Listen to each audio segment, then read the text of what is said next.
5. Social Security Amendment Bill, third reading. Education Amendment Bill, third reading. Taxation Support for Children in Hardship Bill, third reading. The Honourable Anne Tolley. I move that the bills divided from the Support for Children in Hardship Bill be now read a third time. Mr Speaker, this government has expressed a strong commitment to assist children living in severe hardship in New Zealand. Supporting our most vulnerable children is critical to ensuring that they can succeed in life. As a government, we have worked to build the right foundations to assist and support our most vulnerable families and their children so that they can thrive. This package will reach more than 500,000 children in low and very low income families. In laying these foundations, we are focused on embedding our social investment approach by making early and better targeted investment to achieve improved long-term outcomes amongst our most vulnerable people and families. Through Budget 2015, this government is making an upfront investment of $790 million directly into the lives of children living in severe hardship. This investment builds on the foundations we've put in place and represents a significant step towards assisting some of our most vulnerable families.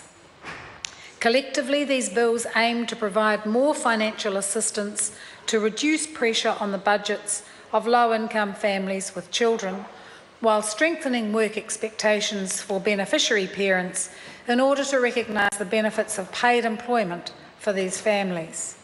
We know that participation in sustainable paid employment is a key pathway out of hardship for many families and their children. Paid employment brings a range of long-term social and developmental benefits to both parents and children, particularly where they are disadvantaged.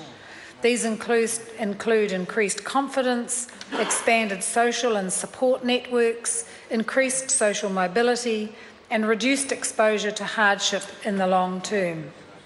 In recognising these benefits, the Social Security Amendment Bill will require sole parent beneficiaries and partners of beneficiaries to look for part-time work of 20 hours per week once their youngest dependent child reaches the age of 3. Participation in paid employment will assist these parents to move towards independence so they're in a stronger position to provide the essential items that are critical in supporting their child to grow and thrive. As is current practice, parents covered by the strengthened work obligations in this bill will only be required to seek and enter paid employment that is suitable. This approach will ensure that a wide range of factors related to a family's circumstances and ability to move to work will be considered. The returns from moving to paid work will be further strengthened through low-income working parents being able to access increased Working for Families assistance as a result of changes through Budget 2015. The Taxation Support for Children in Hardship Bill helps children living in hardship from low-income working families by providing for an increase in Working for Families assistance. This change will boost both the in-work tax credit and the minimum family tax credit, helping to reduce pressure on the budgets of our lowest income working families with children. Access to additional Working for Families assistance will provide parents with greater support to move to and remain in paid employment, and that will be of direct benefit to both the parents and their children. Lifting the returns from being in work will ensure that parents in these families are in a stronger position to provide the essential items that are fundamental to their child's well-being. This government is focused on ensuring that families can become more independent through participation in paid work so they can meet their families' needs in the long term. The changes for Working for Families through this bill represent an important step towards achieving this. In support of the changes to Working for Families, the government has also taken steps to provide additional childcare assistance to help meet the costs of childcare. From the 4th of April 2016, the highest rate of childcare assistance will increase to $5 per hour for the lowest income families. This change will be of real significance in helping to reduce the pressures of childcare costs on the budgets of the lowest income families. It will also ensure that the developmental benefits of childcare are more accessible to some of our most vulnerable children. Lifting household incomes is an effective way to reduce the hardship of children in the lowest income families. In recognising these benefits, the Social Security Amendment Bill will deliver financial relief to better support some of our lowest income households with children. From the 1st of April 2016, the rates of main benefits for families with dependent children will increase by $25 per week.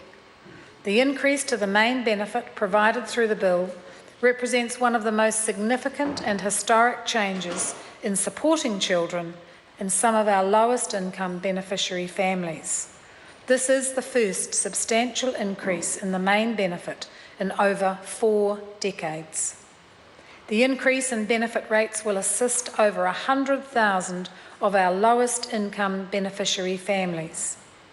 A similar increase will also be applied to student allowance rates to provide extra financial support to parents while they are in study. This will occur through changes to regulations. Mr. Speaker, boosting the incomes of these families will make a real and meaningful difference by ensuring that beneficiary and student parents are in a stronger position to better meet their children's basic needs. As a government, we are committed to ensuring that all New Zealand children are able to thrive and realise their potential so that they can live fulfilling lives. Combined together, the changes through the government's $790 million package will ensure that children experiencing that severe hardship are better off both now and in the future. These bills represent a significant and continued commitment by this government to assist our most vulnerable children living in hardship. Mr. Speaker, I commend these bills to the House. The question is that the motion be agreed to. Kamu Sepuloni.